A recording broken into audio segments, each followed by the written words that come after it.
If you ever wanted to try making scoopable wax melts, you'll love our mulberry scented scarlet scoopable wax tutorial using this enticing fruity winter fragrance along with scarlet liquid dye, fiery fusion mica powder, and a sprinkling of red glitter for sparkle.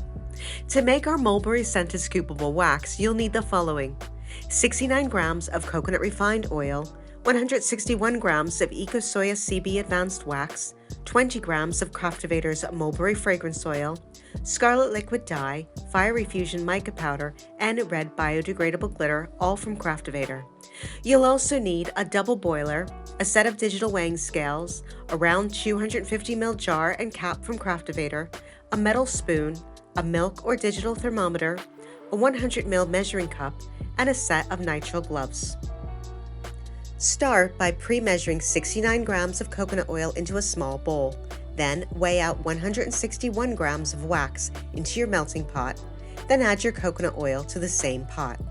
Set your melting pot into your pan and melt your wax on medium to low heat, checking the temperature periodically until it reaches no more than 75 degrees Celsius, and remove it from the heat. Whilst you're waiting for your wax and oil to melt, measure out 20 grams of mulberry fragrance oil.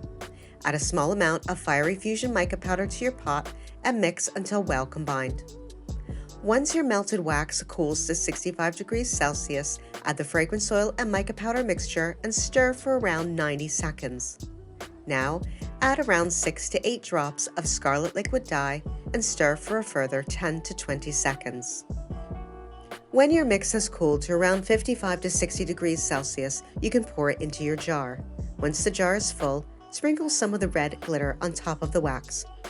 You'll need to allow your wax to set for around 2 to 3 hours before placing the lid on top, and you'll want to allow your wax to cure for around 7 days before it's ready to use. When you're ready to use your scoopable wax, spoon out a small amount and place on the top of your burner. Enjoy it until the fragrance disappears, then wipe out and replace with another spoon or two of wax. We hope you enjoyed this tutorial for Craftivator's Scoopable Wax. For more tips and tutorials, be sure to subscribe to our YouTube channel.